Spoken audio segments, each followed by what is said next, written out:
Okay, good morning, guys. Hope everyone is well this morning. We are doing things differently, as you can see. So we are actually together, which is good, obviously. And I think our whole next hour is going to be us touching the mic and kind of moving the mics around and trying to get comfortable and try not to show how tight our shirt is while we're sitting down. Extra baggy shirt as well. Exactly. How you doing, mate? You good? Yeah, good. Thanks, Andrew. You all right? Yeah, all good. I was thinking earlier we'd been well. This is a long way away from when we started out right in the middle of lockdown last year. That's it. Where I'd spend the first 10 minutes of the show trying to work out whether you're wearing any trousers or not. Brilliant. To where we are right now. Exactly. Yeah. Thankfully, I'm wearing trousers. I mean, this would be a bit uncomfortable if not. So welcome everyone to the Growth Show. Bit different this week as we've got kind of our new setup. We're kind of still exploring and still playing with it. So we're going to, we've seen this a few other shows work like this. We thought it might be quite nice to kind of test this and see what it was like as well. And kind of hopefully you get a bit more of an experience whilst watching the show as well, right? Yeah. For those of you listening, obviously we're sitting on some sofas. We're not opposite each other. We're next to each other. Kind of more set up, more of a kind of style that I think fits our show, right? Yeah, absolutely. I think that would be cool. I'm looking forward to it today, actually. Yeah. So I mean, we're talking search, right? We are, yeah. So it's one of those where I guess whenever we kind of start planning for the next year, clients come to us, we obviously plan for whatever our strategy is from a marketing perspective, and search just always seems to become more and more important. It's just one of those topics that never seems to go away, and if anything, just sort of gains more and more importance. So but I think this time around, I think we're going to make it a little bit different. So not just focus on search in the traditional sense of the term, but I think really kind of touch on the social search side of things as well. Exactly. I think there's been definitely more progress from a social media perspective in the last 12 months. And I think we should address those as well. Great, fantastic. So guys, for those of you that obviously are new to the show, what we do is we kind of take a bit of a kind of look at news that's interested us over last week, just a couple of stories, and then we head into, kind of that deep dive, right, which we're going to be talking about search today. So while kind of people still kind of come in, we can see a few more people coming in. What's caught your eye this week, Emmett? A couple of kind of interesting things, actually. But do you know what? There's one that's kind of related to search, so I'll perhaps leave that to the end. But Gen Z. Gen Z, right? So right? Gen Z, yeah, absolutely. Those 16 to 23-year-olds, but exactly. Kind of like Andrew. That's it, yeah. Just a really kind of, and I'm pretty sure people who watch this show aren't Gen Z, so we can say possibly. These guys are. We don't know their ages. Actually, there's one I know who's 24. Yes, she is. And but Gen Z is 16 to 23, so we can talk about that. Fair enough. So the point is this audience is just very different, I think, to I don't know, Gen Y, right? And the whole kind of what makes them tick, what makes them sort of function. These are the guys who, don't trust banks, don't want a car, don't want to own a house, don't want to own clothes. Don't want to own, exactly. Very true. Like they're just the real kind of nomads in their own right. And I think what's kind of become more interesting is on top of them not wanting to own anything, like stuff they don't need. They're just getting richer and richer. And there was a survey which was out in 2018, which was how much disposable income do sort of Gen Z people have, right? In the US, right? Okay. And I'll give you an idea. That figure in 2018 was 143 billion, which was still significant, right? So if you kind of look at that and say, okay, well, that feels like quite a lot of disposable income across a category of people who are sort of 23 and under, right? But today, I think on the back of COVID, we're hearing, there's all sorts of things that are out there in the news at the moment about a great resignation and how people are kind of now, not wanting to work, wanting to kind of be, the masters of their own destinies and wanting to, perhaps kind of freelance or work when they want, where they want. I think on the back of all of these things, their disposable income has sort of skyrocketed, right? Okay. So imagine, right? 2018, $143 billion in the US alone. What does that figure look like in 2021? So you said it's increased anyway. It's increased a lot. All right. I was going to go in 2, so I won't go in 2 then. 310. Yeah, so actually higher than that. So, Right, so okay. you're talking about a jump from sort of 143 billion to 360 billion in 3 years, right? Wow. And there's a lot of kind of reasons for it. I think people are just saying, look, a lot of these guys have just got side hustles. Yeah. So even if they're still studying, your typical students wouldn't necessarily have disposable income, No. right? No. But these guys are out there working, Yeah. and they're not just doing the kind of jobs that we did, No. right? Well, I had a decent job, but Amazing. I know you worked in McDonald's, right? Brilliant. Sorry, I'm not saying McDonald's. That's a vicious burn. That's such a vicious burn. Excuse me, I was a floor manager. All right, I was a floor manager. All right, at McDonald's. So yes, I was at McDonald's. Very proud of my McDonald's time. 5-star gold. Thank you very much. No, but in that sense, people are not doing kind of traditional jobs that you would do when we were kids. That's what I meant. I wasn't. Yeah, I no, wasn't it's meaning fine. any It's okay. disrespect. Yeah, no, it's good. It's not disrespectful to me. It's disrespectful to McDonald's. How dare you take the golden arches? But yeah, no, I mean, I think nowadays it's like kids that are creating NFTs. Right. On the back of that, there's kids that are kind of trading trainers. And kind of making serious kind of side cash on that. Yeah. There's even entrepreneurial kids on YouTube, right? That are streaming, that are, kind of producing their own content. I think it's quite interesting now. If you look at some of those streamers who are adults now, there's kind of a pullback of their stuff that was when they were 10 years old. I mean, Ryan's Toys, which we probably haven't spoken about for a long time, that kid that used to review toys. Yeah. When I was in the States recently, I didn't even realize he's got his own toy line. He has, that's right. Yeah, so it's like Ryan's Toys, his Nerf gun. Yeah. Wow. I mean, it's So it's interesting how. Yeah. But I think it's just so spending less and making money. Yeah, spending less, but spending less on things that they deem unnecessary, right? Yes. But I think the opportunity for brands is significant. So again, I think it's one of those where there's masses of opportunities for different sectors on the back of this group of people having so much money to spend, right? And I think that's the kind of key part of this, right? If you look at in travel, right, maybe these are guys who want to kind of live in a different city every month, right? So that opens up opportunities for the likes of hotels, perhaps Airbnbs, but in the other sense of the word, these guys have also got opportunities elsewhere, right? In terms of or foreign countries. I mean, there's no kind of there's not as many boundaries in place like as there were for us. Let's say there's a whole host of places that are just completely open, right? To completely open to everyone. Whereas before you may have heard about certain countries, obviously through travel shows that was on once a month, but now you can literally just Google something based on search. Like we'll get into it and find your ideal place, right? Yeah, correct. Anything caught your eye, or I've got another one if you haven't? The only thing that would kind of surprise me a bit was Ericsson pops up in the news, and obviously for those of us that do remember those Ericsson phones days, and Sony Ericsson and along with the kind of Nokia days that were batting around, it's a brand that I haven't heard of for a long time. Okay. And I just recently purchased another brand called Vonage that I haven't heard of for like 10 years for 6.2 billion. So in the days of every week in the news, it's Tesla, it's Amazon, it's just interesting that there's still these kind of behemoth companies that we just don't hear about, right? Yeah, so interesting. Cool. Did you ever have an Ericsson phone?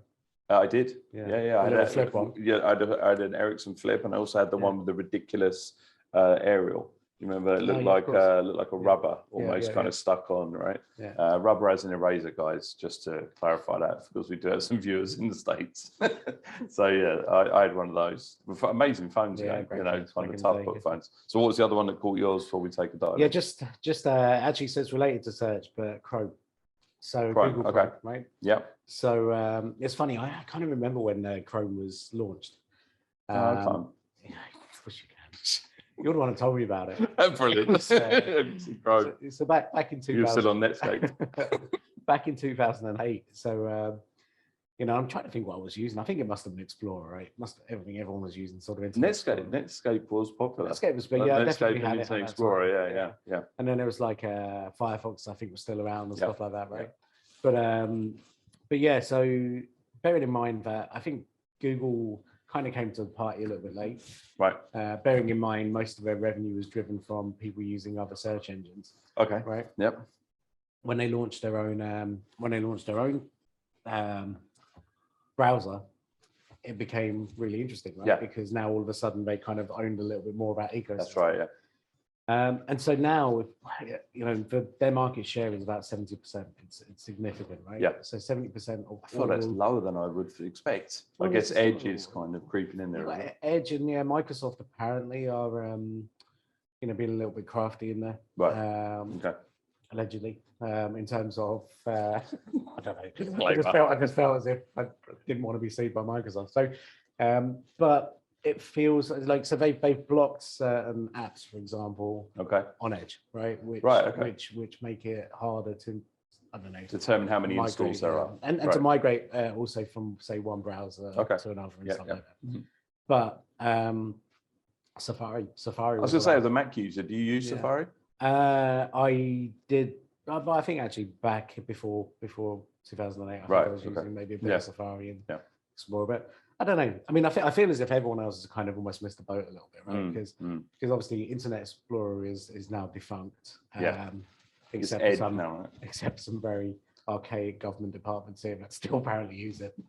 Much to banks. Banks. Which make chatting very happy. Much to the frustration of our web team. But anyway, look, the reality is like, Google dominate, right? Yeah. But there's talk now in 2022 that there's going to be kind of new browsers out there that are really going to try and change our mindsets in terms of what a browser should be. And I think that's interesting. Okay. So what they're saying is actually browsers shouldn't just be like just something to go on and view web pages. The browser should be the platform in itself. Okay? Right. Okay. And so Safari have made loads of changes with a recent update in terms of more personalization and what you kind of see when you kind of open Safari now. Okay.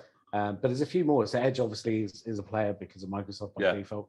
But there's a few, and I wanted to see if you kind of know of any of these. So there's one called Brave.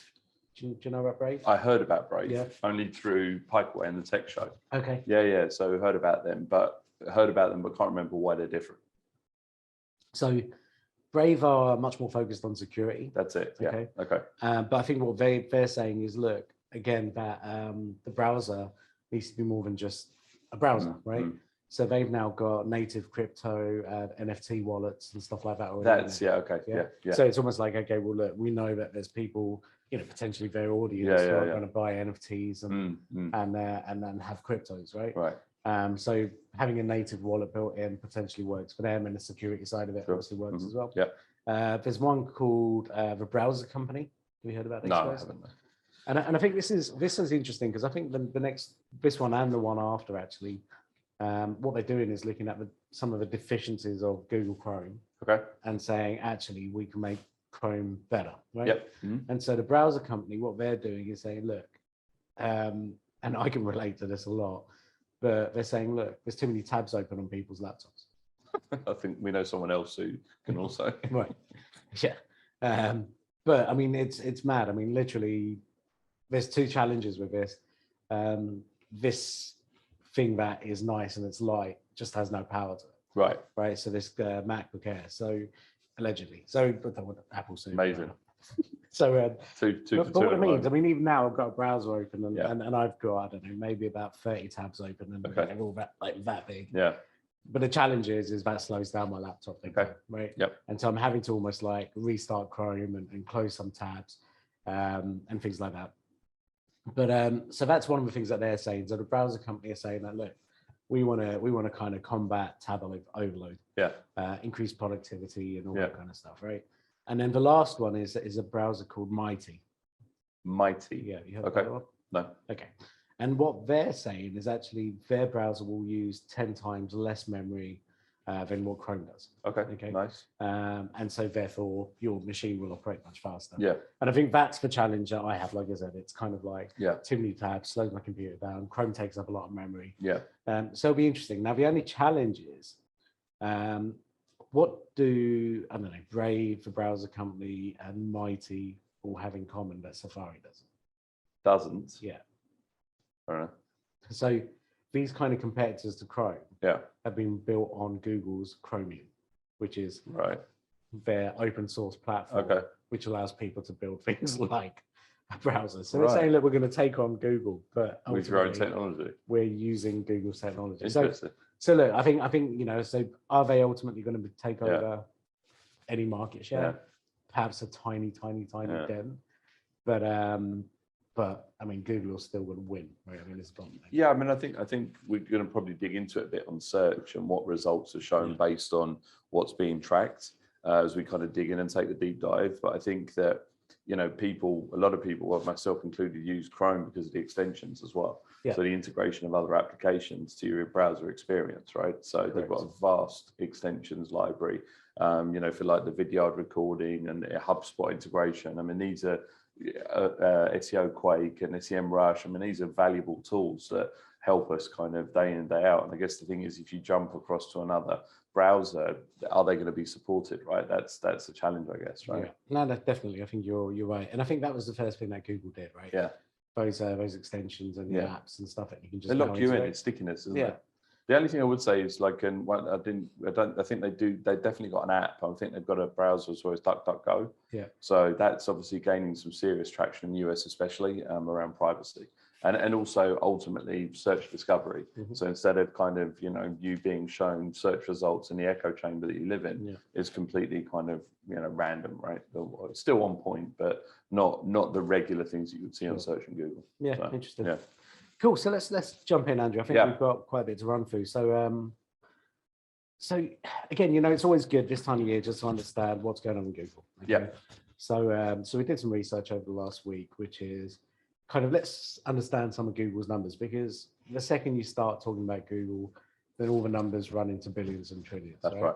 But it's like, okay, what kind of makes sense to the average kind of business person, right? We all want to kind of tap into Google's audience, but what are those opportunities? And so, and I love doing this. I thought what I'd do is throw some questions at you and see how close. I don't think you can see this is staged, guys. Right? This guy's got his notes here. I'm freeballing it here. But yeah, go on and go for it. So look, one of the things. Okay, let's just crack on actually. Yeah. Right. So Google's obviously dominant in terms of market share globally. But how big is their market share now when it comes to search? Search, as soon as you turn something into, a term, let's Google it. It's got to be in the 90s. I'm going to say 92. All right, spot on. Really? Yeah. Nice. Yeah, well done. That's like impressive. Okay. You're like, that's quite impressive. I think you've seen the notes. No, it's difficult for you to hide that. All right. Oh, that's impressive. Right, let's try a little bit. Let's try a little tougher one. How many search queries are performed on Google per second? Ooh. So every single second. That's rough. How many searches are made on Google? I mean, you'd like to think billions. 120 billion. Per second? Yeah, just do that. Really? Okay, it's not quite as much. 63,000 searches per second. Oh, okay. Which doesn't sound like a big number, right? No.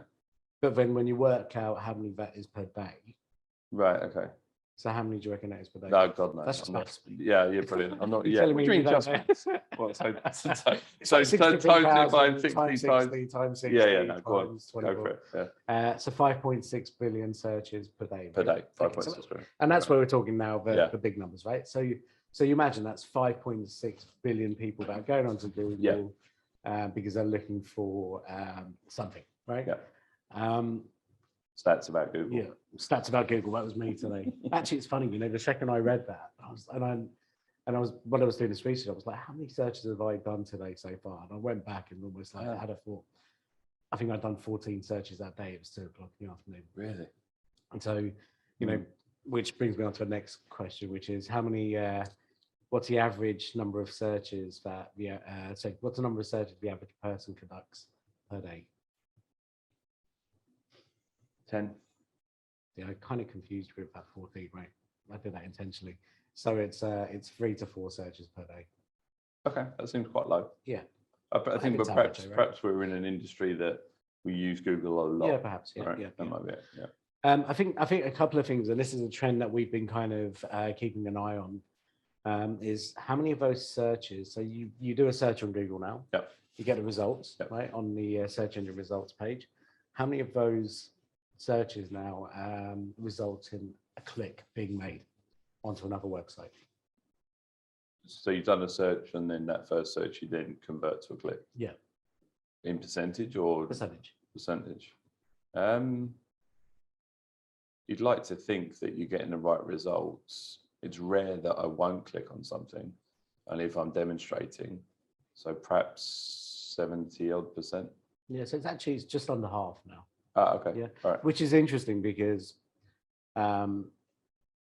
we've all seen it, right? Yeah. Google are now displaying results. Yeah.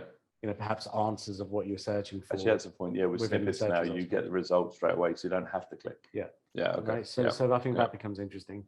And just a couple more. What percentage of searches on Google are a question? How many percentage are a question? Yeah. It's got to be in the 60%. It's actually less. It's about 14% of questions. 14%. Actual questions. Okay. Now, and I think that's interesting because I think you can break these numbers down like more and more to try and kind of get some understanding, some context. But I think there's still, if you look at how many searches are happening per day and per second and all that kind of stuff. Yeah, but I think the question thing may be based as well on the content available in the language. Sure. Because if there's less content available and less competitiveness around that search, there's a more simplified search term. People usually start to ask questions when they're confronted with a barrage of results. Yeah, right? we can example of this. I did the other day because I was thinking when I saw that number, I was like, that seems really low. So I was kind of with you on that.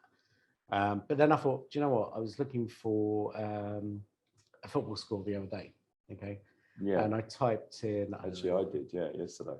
And instead of saying what was the score of this game, I just typed in the two teams. I did that last night. Okay. And just typed in Longhorns result. Yeah. That's it. Okay. And it presented me with the standings of the Longhorns and that. Yeah, actually, right. okay. And so if you look at that, potentially neither of those are questions. Yeah. Perhaps yours is maybe a little bit more of a question. Yeah. Because you're asking for a result. But if I'm just typing in, say, and I got exactly the same. Time.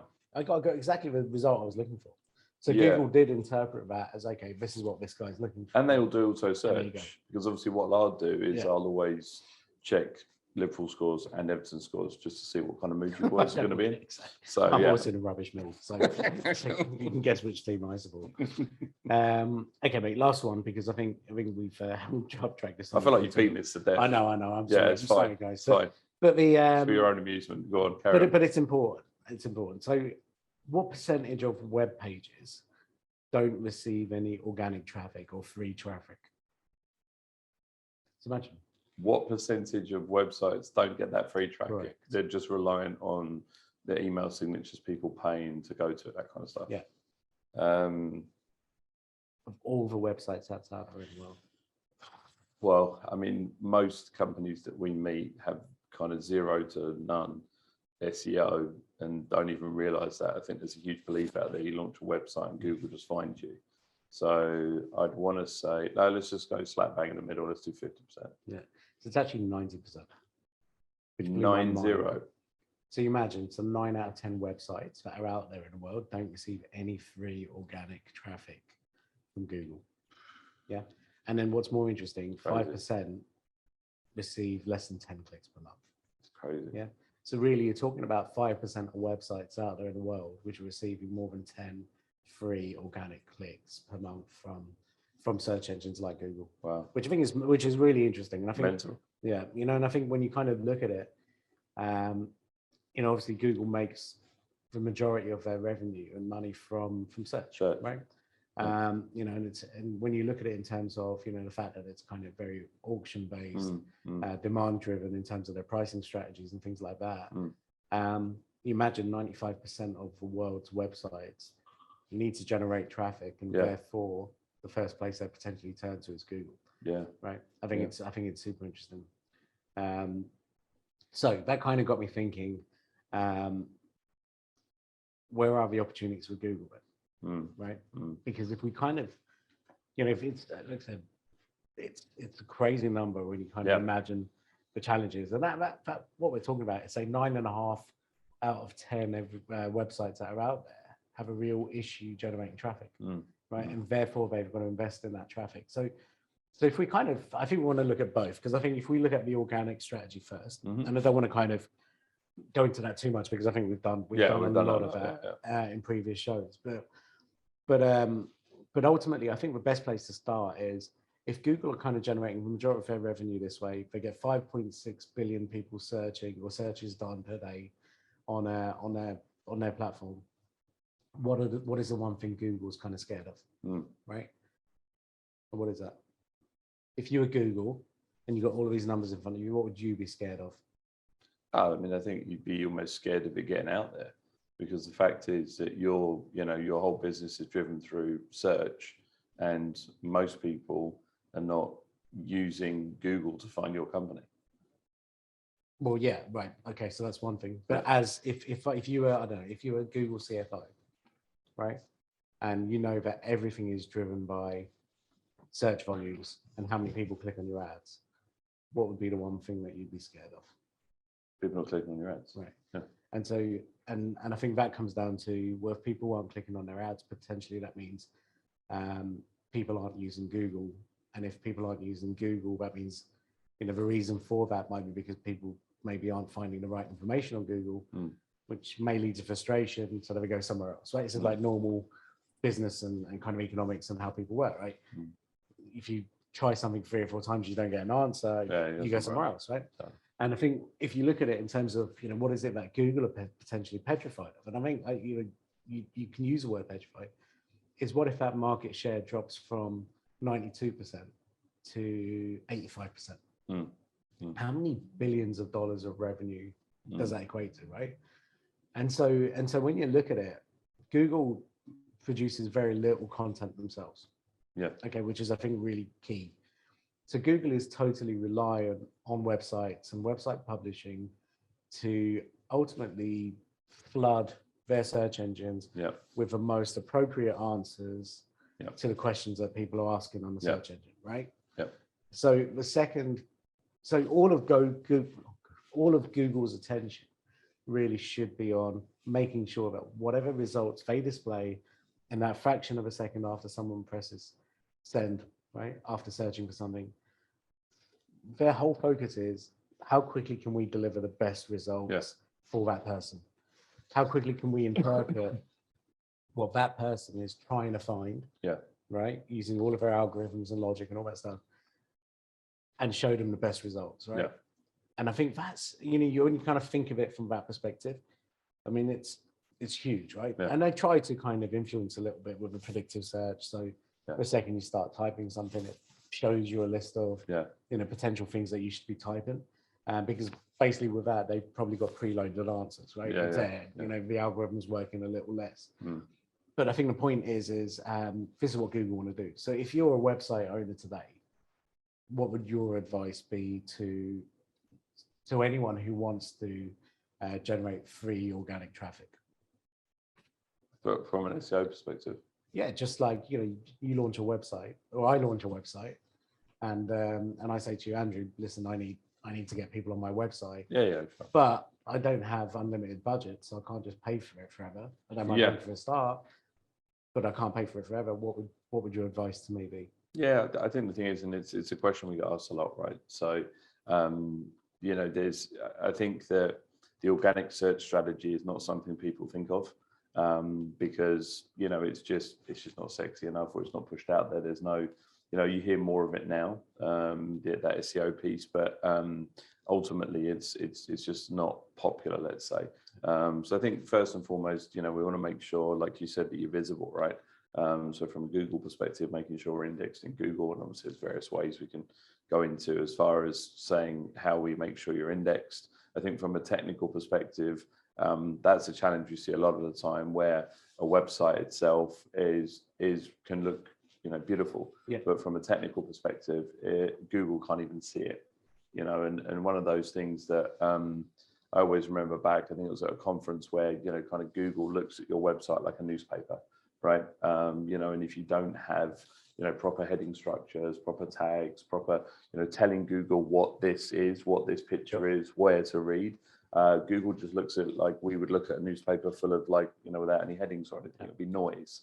So you need to make sure that you calm down that noise, and from a technical perspective, allow Google to read it, right? Okay. So I think those are the basics, right? So the technical piece. Yeah, technical piece. And then content. Yeah.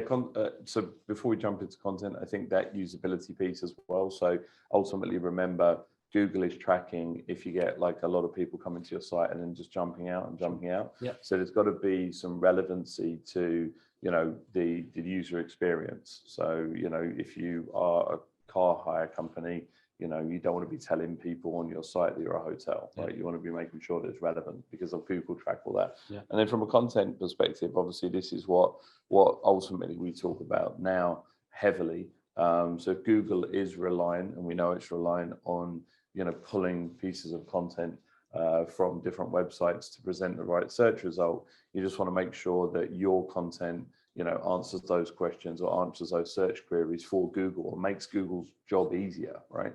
So digestible content that they can push out straight away based on your product or service, right? And I think that's it. I mean, if you think, Google are, I think that was a perfect answer. So Google are looking at Gold star, love McDonald's. God star. You ever hear someone in McDonald's talking about that? Is that what it was? Yeah. No, but basically, I think, like I said, it was a good answer. You got the technical piece, which is increasingly important. So, guys, I think first and foremost, make sure your website is as Google want it to be. Yeah. Okay. There's no point fighting Google. So there's a ton of tools that are out there. Google have got their own tools. Yeah. Where you can just check how good your website is from a technical perspective. The second thing. You mentioned, what was the second thing? The relevancy. Right. Yeah. So the relevancy, and make sure that the user experience is enjoyable, because they track the bounce and they track the time spent on the site. Yeah. Right. If you're from a mobile device and you've got horrible mobile experience and 70% of your traffic is mobile, Google knows that, so they stop sending traffic away. Correct. And then the last piece was content. Where, again, they want to kind of show the best content. So if Google does suddenly now show your website at the top of its search rankings, you want to basically, Google wants to make sure that whoever clicks on that link, the website loads really quickly. Yeah. The content that's in there is relevant, is structured properly, and it's all of those things, right? And that's why all three of those components are super important. So I think, that's the first thing to put in there. But I think when we start to look at things from a kind of funnel perspective, okay, so if we put those three things aside and say, okay, every website needs to have that, right? When we now start to look at a funnel perspective, I think, because we mentioned content, let's start top of funnel. And if we kind of assume that, people are going onto Google and asking some form of question, okay, it may not be an obvious question, but it may be, they're searching for something, right? They're looking for an answer. Of course, right? Yeah. We kind of always talk about the fact that Google's an answers engine and not so much a search engine. That's right. We're looking for answers when we go on Google. But when we're looking at that kind of top of funnel piece, so I don't know, I want a new mobile phone, right? And maybe I want to kind of move away from Apple. So what I might do is say okay, well, what are the best Apple alternatives that are out there from mobile phone perspective? Might be because I don't know, right? That's right. And now I'm kind of in that educational phase, but I'm also very still top of funnel. I may still end up buying an Apple, right? True. Because I don't. You're researching. But I'm researching and I'm kind of trying to understand stuff. Yeah. So I think, at that point, I think we've got a couple of options, and one of those is definitely just having search ads up there. Okay, so if you've got a product or an article or something along those lines, which helps me to research better, that's an opportunity, right? Yeah. And almost like, I think when we speak to people, we say, look, that's kind of, it's all about being visible. Yeah. Because if you're not visible at the very top of the funnel when someone's searching for something, there's very little chance you're going to be part of the equation when that person's bottom of the funnel. And I also think this has an impact on the type of the urgency associated to the search, right? And then also the intent. So, if I've got water pouring down from my kitchen, I'm not scrolling through. Correct. I'm not, researching different companies. I'm probably calling the first one. Yeah. If I'm locked out of my house, I'm probably calling the first one. Insurance, possibly again, if I need, kind of car insurance or something like that, I need it. Like some of those things I need. Sometimes that journey is a bit faster, right? Yeah, it's a very short journey because exactly. I think, but ultimately, I think you still go through a process where you're like, I found someone. That's it. Can they do the job? Yeah. Can they do it as quickly as they? Yeah, I mean, it's the joke on Google is, where's the best place to hide a dead body, right? Page 2. Yeah. I mean, when was the last time you ever clicked to page 2 on Google? Yeah, correct. And even scroll down to the bottom, yeah. right? I mean, that happens hardly. It happens less and less for sure. So look, I think top of funnel, you've got that. Bottom of funnel, I think, like you said, the high intent stuff, right? Yeah. So if you want to be visible at the bottom of the funnel, it does make sense for you to be visible at top of funnel as well. Obviously, because we look at kind of multiple touch points and stuff like that, right? Yeah. Which helps build sort of credibility and trust and all of those elements. The bottom of funnel is really about low hanging fruit, right? Where we're talking about, I just need something today. Yeah. I want to make a quick decision. I don't want to overthink it. I just, I know it's going to be the same cost whether I buy from A, B, or C. Yeah. Who can I find faster? Yeah. Right. And I think that's kind of one of those things. And we always spend a lot of time talking about top of funnel and bottom of funnel. Yeah. I was doing some research and I was like trying to understand. So where are the opportunities when it comes to search in 2022, right? Because everyone seems to be handling the top of funnel pretty well, whether it's for brand visibility or to generate top of funnel leads. Yeah. Bottom of funnel, again, a lot of people seem to have nailed that. We've spoken about how people can now just WhatsApp directly from a Google AdWords ad. Yeah. So that's becoming really streamlined and people are on top of it. I found something and it really fascinated me because it was actually an article from Google. We said that Google don't really produce much content, but there's a section on Google, guys. I don't know if you ever used it, but Think with Google is a really cool portal. Yeah. And what they do is really kind of publish their own insights and ideas and stuff like that. It's a sales tool in many respects. Yeah. Because they want, their ideas are very much. Yeah, they usually do huge reports on e-commerce and now, so Black Friday, White Friday. Yeah, exactly. Kind of all these sales, they'll do reports on the back of it. And Google is very much front and center of those reports because it'll be like, hey, spend money with us and you will do well. But I kind of found this almost like needle in a haystack of an article, which was Google saying, we kind of ignored the middle of a funnel for our own products. And we didn't kind of realize the value of that because it was just too complicated, right? Top of funnel, we want to be, visible. Yeah. Bottom of the funnel, we want people to buy. Yeah. But that process they go through, which is in that middle of the funnel, and they called it the messy middle, which I quite like. Because it is messy, right? Because you don't really know what's going on there, right? I like that. Right. Yeah. And so the messy middle, in terms of how they kind of called it was just what happens when someone is now aware of a product through to when they're ready to make that purchase. Where is that kind of that mystery land? What happens within that? And so they kind of looked at it and said, actually, we completely missed this. Why do we not even use our own tools? Why do we not have a strategy for this messy middle? Yeah. And so they tested it. Okay, and they said, right, let's test it across Google Nest. Okay, so the Nest products. And Pixel, their mobile phone. The mobile, okay? And let's now try and understand the impact of being visible at different parts of the funnel, but with a focus on that middle section. Okay. And it was really interesting because, I think first and foremost for Google to say, do you know what, we've never looked at this. You imagine they've been going for a long time, right? Yeah. But I think, in terms of trying to understand actually what the benefit would be, that's interesting. So they come out and published those results and said, look, actually for Pixel, we got a 16x conversion from people who engaged with them in the middle of the funnel, right? Compared to what they did previously when they weren't even looking at that. Right. Right, so 16x conversion. Yeah. So you talk about a lot of people top of funnel. Yeah. Some of those would have just bought. Yeah. But there's a lot of those who would have then gone Just and hanging said, around, just circling. Yeah, or they would have gone and said, look, Pixel versus Android, you know, Pixel versus iPhone. Yeah. Right. Like which phone's better, which, you know, or Pixel versus Sony. I don't know. Right? Whatever those brands are. Yeah. But the point is when Google suddenly now became visible, when people were now comparing products or going through that filtering process, right? They saw a 16x lift in sales from that segment, which is huge. Now, all they did is they used display banners, okay, which are educational, and also video for YouTube. Right. Because they were like, actually, people will go in and research, watch a video, watch a video, watch a review, video, something unboxing, like that, whatever. Right? And that's all they did. They didn't do anything else. They weren't using social, in the sense of Facebook or Insta. They were just like, just on our tools, we wanted to test it. Okay. I think they must have got a discount or something. Possibly. But, I don't know, mate. Not with Google. Yeah, but what they found is actually what worked best was the type of messaging that's used in the middle of the funnel. Right? Okay. So top of funnel, it's perhaps awareness. We're here. This is an option. This is it. Middle of the funnel, they wanted to focus on 2 areas. And they said the 2 areas that they focused on were the ones that produced results. And the first one was value-led messaging.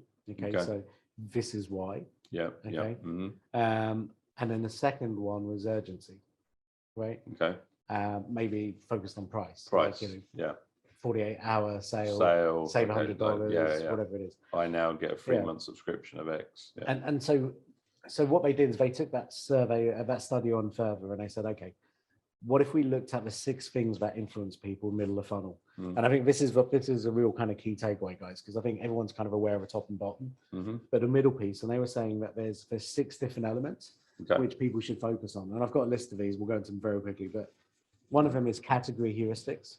Category what, sorry? Heuristics. Heuristics, bless you. Yeah, I was like, what does that mean? So I went in and I Googled it.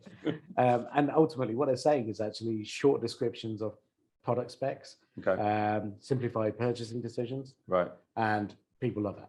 They don't want to, a lot of people just don't want the details. Yeah, right? 64 meg camera. Amazon are very good at that. Yeah, they get it right. Because it's there if you want it. Yeah. But we're not going to confuse you. No, exactly. Yeah. So it's got you thinking, right? The next thing is the power of now.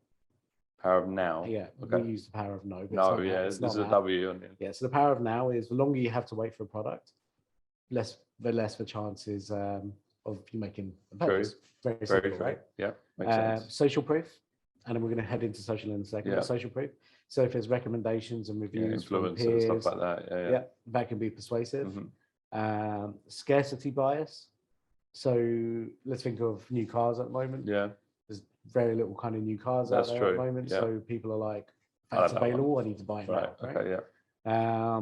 Authority bias. So I think this is more that kind of influencer play. Okay. So people that lead the pack. Yeah, like someone who's saying, look, this is great, you should do this. Yeah. People will do it. Right. Okay. Right. And then the last one is the power of 3. Okay. 3. Okay. Which is gifting ultimately. Like buy this. Oh, 3. Yeah, 3. Sorry. I thought you said 3. Oh, sorry, I apologize. So basically, Lutonian accent.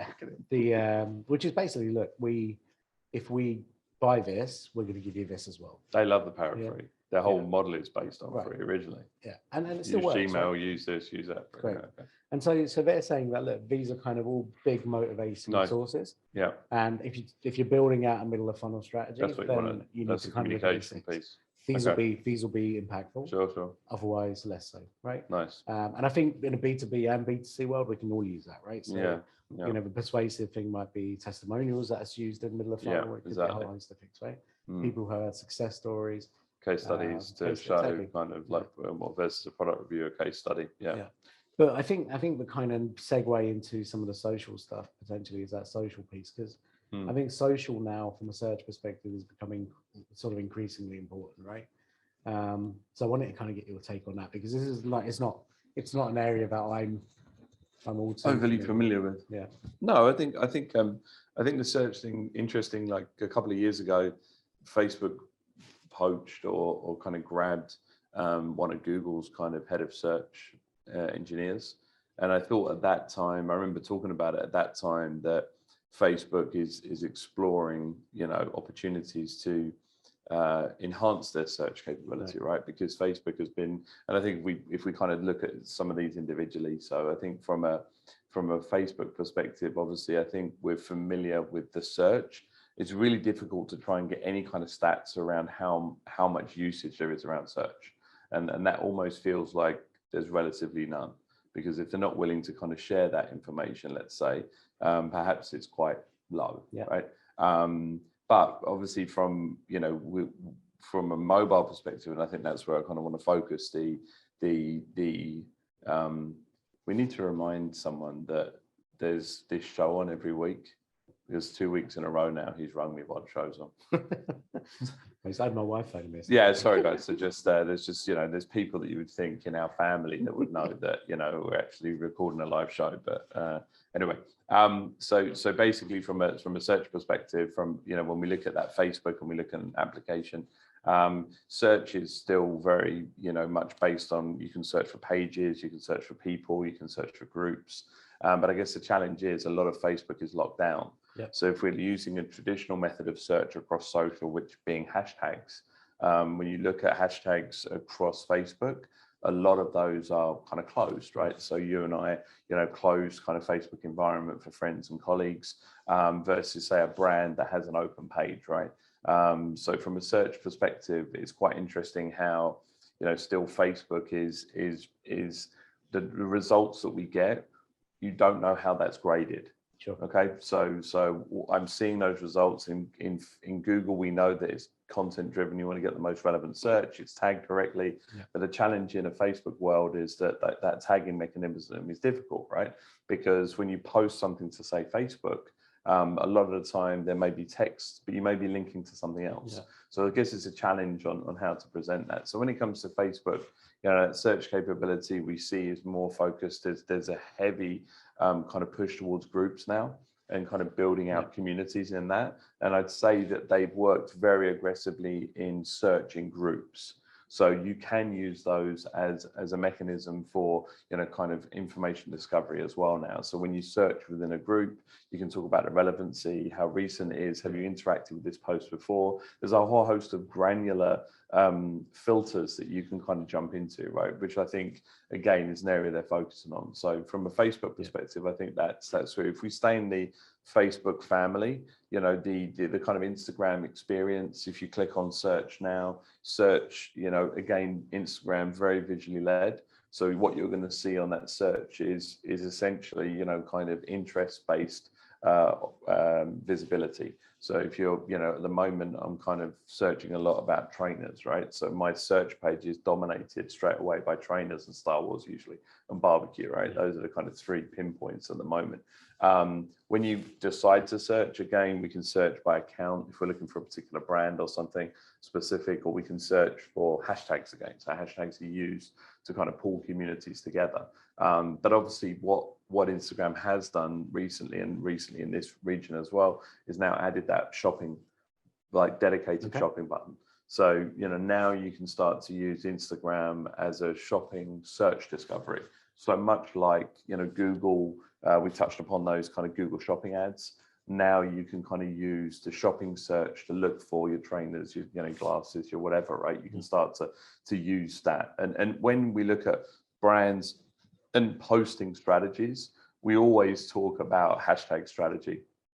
So we talk about, what hashtags to use to kind of pull, groups of users together. And there's things like Wanderlust and, getaways and things like that. I think quite famously here, we had My Dubai, which was obviously kind of being promoted heavily from the government and the tourism board, and other countries as well. So the hashtag strategy is still there. I think where it starts to get kind of interesting is, when we look at Twitter, for example. So Twitter,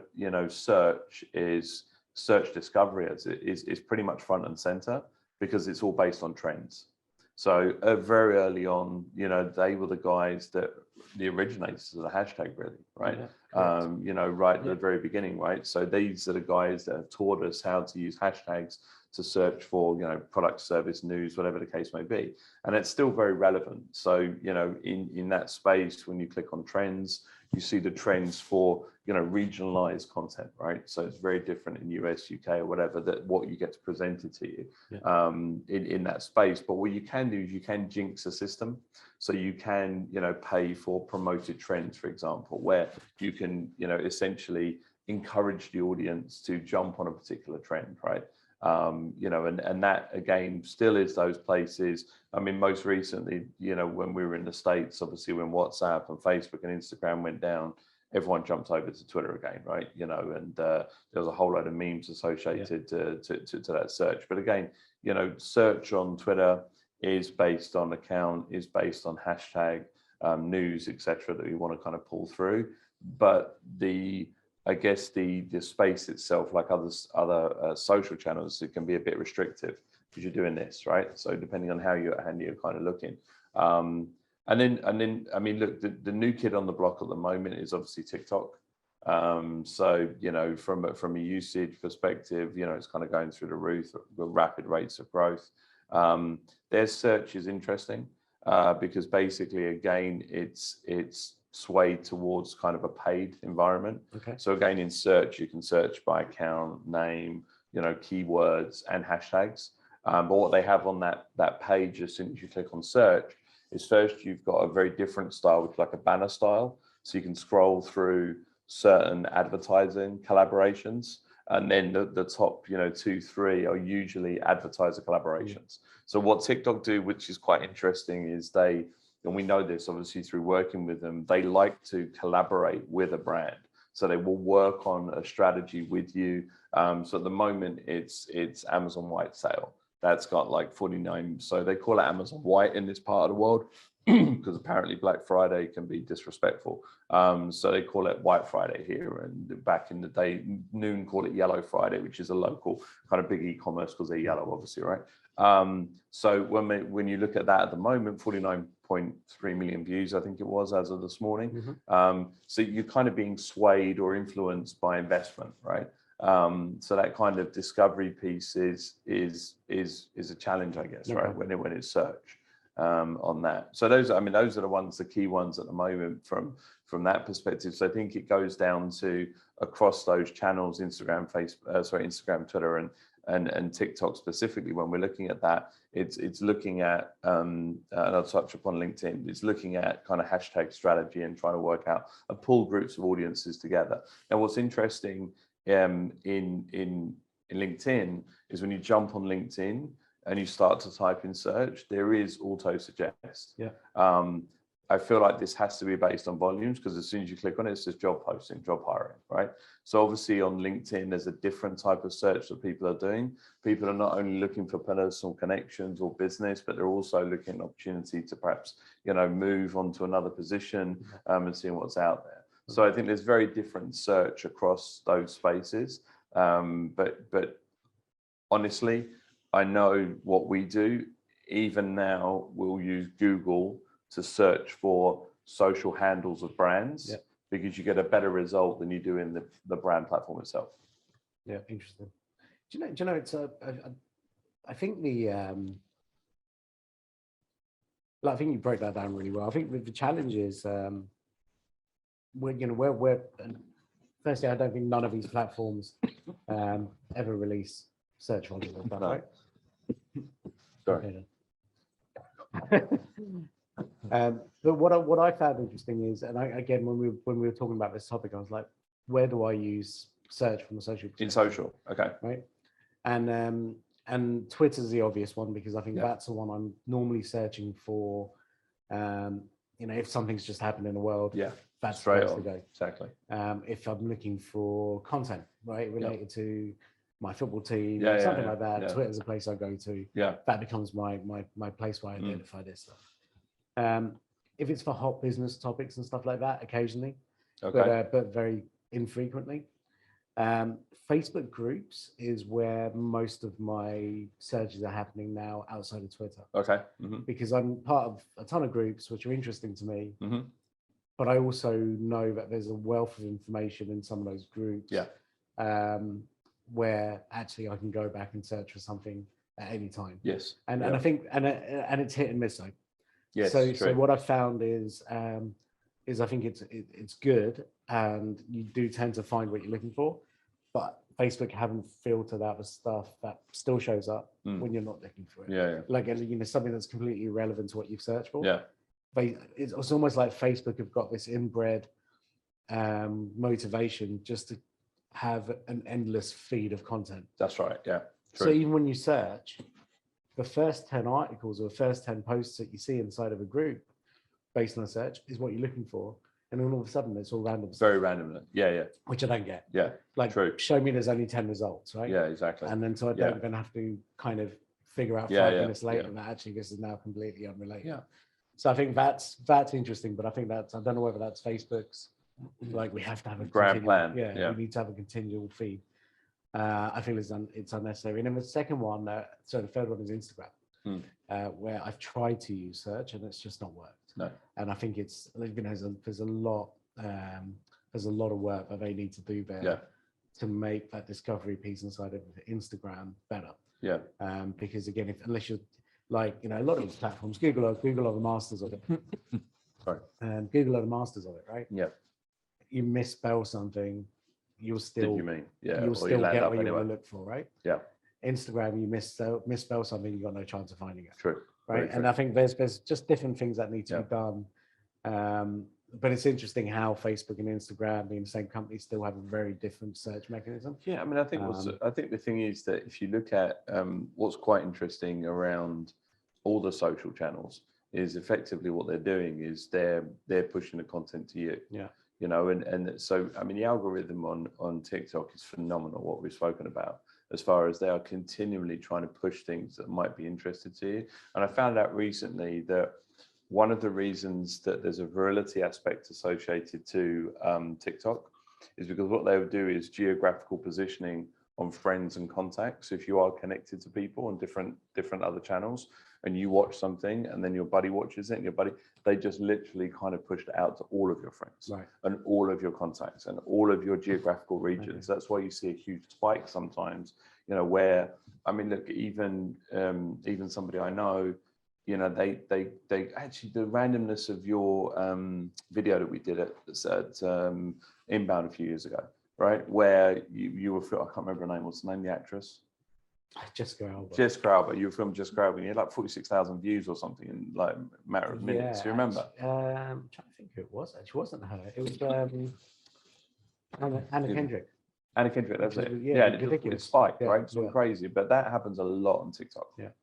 So someone you and I both know, you know, they kind of got 60,000 views in a matter of 2 minutes, which is where it was like, like kind of, you know, people saw it, then this was connected. So I think that I'm not sure how focused they are on search, really, these other platforms, social platforms, because they ultimately want to push to you. Because let's bear in mind, I mean, most of all of their advertising across these channels are really based on geographical location or interest. Correct. Right? They're interest based. Yeah. So do they really want to kind of explore that search piece? I don't know. It's still. I think the interesting point you made was actually these guys are used to pushing content to you, right? Google is very much pulled. Trying to find content. Right? You're trying to find something that's relevant to you. That's right. These guys are thinking that's relevant to this person, so we're going to let me show it. Exactly. Which I think is such a key point. I think the only, you know, I think, again, just to wrap up, I guess we've only got a few minutes. Yeah. But I think, you know what, again, if there's anyone who wants to, maybe in a B2B space, perhaps more, or maybe even B2C as well, if they wanted to kind of explore the social search side of things, right, for next year, what would be your kind of, you know, tips on how to maybe test it and get started with it? From a social search perspective, I think you have to seriously look at kind of your hashtag strategy.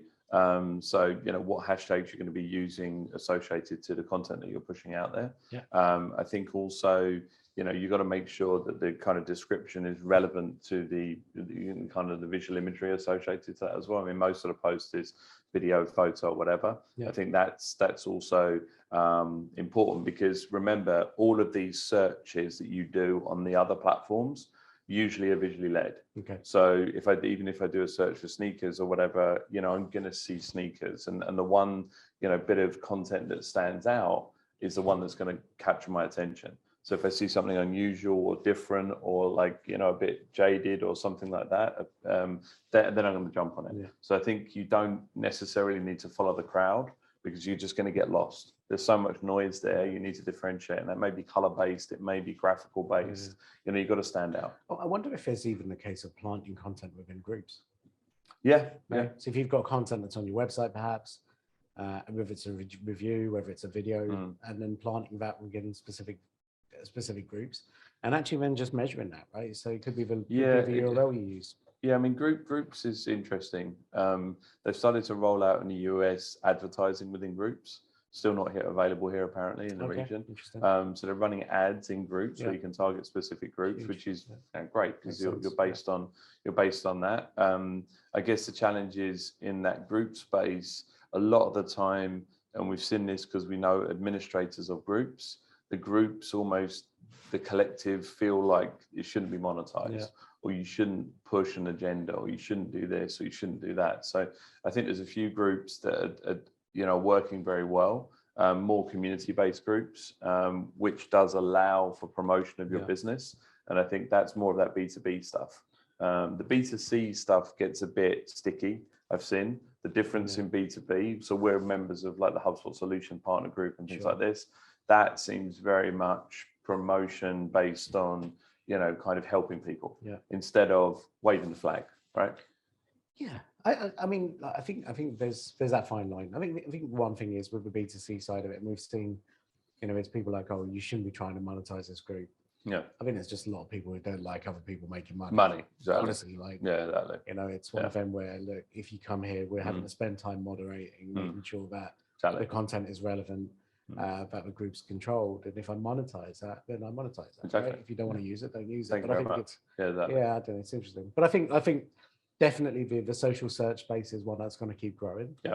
I think it's one that people are going to have to focus more on. I think as time progresses, but I think definitely there's definitely ways of testing it, right, and just playing around with it and seeing what happens, because there's just not enough data that's out there. Yeah, and look, and you surprised me with those stats today. For me, quite frankly, the big takeaway is, the fact that there is massive opportunity for business out there at the moment because they're not being found. Yeah, that's insane. Saying that only 5% are being found, that blows me away. Yeah. So I mean, I'd say that's out of all the stats today that you kind of tried to bamboozle me with. That was the one that kind of stands out. I'm glad there was one. You started off like, I know, yeah. It's like, it's in the notes. No. Perfect. Okay, guys. So thank you so much for kind of watching and tuning into us today. We've actually got a few questions, but the way we've set things up today, we can't see those questions. So they are going to get lost. So if you've got some questions or comments, and we can see a lot of them, but my eyesight is just not that good enough. So the way that we've set everything up today was kind of like a bit of a trial run. So next week, we'll be able to interact and engage with your questions. By all means, feel free to reach out myself or Amit on LinkedIn. So, we hope you like the new format. We're kind of still, exploring it. Our friend wasn't able to get any plants or anything of interest in the background for you. So we're hoping to get a few more plants and kind of make it a bit more inviting, a few more props that we can pull in. But thanks for tuning in, and obviously thanks for listening on the podcast. So have a good week, everyone. Yeah, likewise. Take care, guys. Thanks, Andrew. See you later. Bye, guys.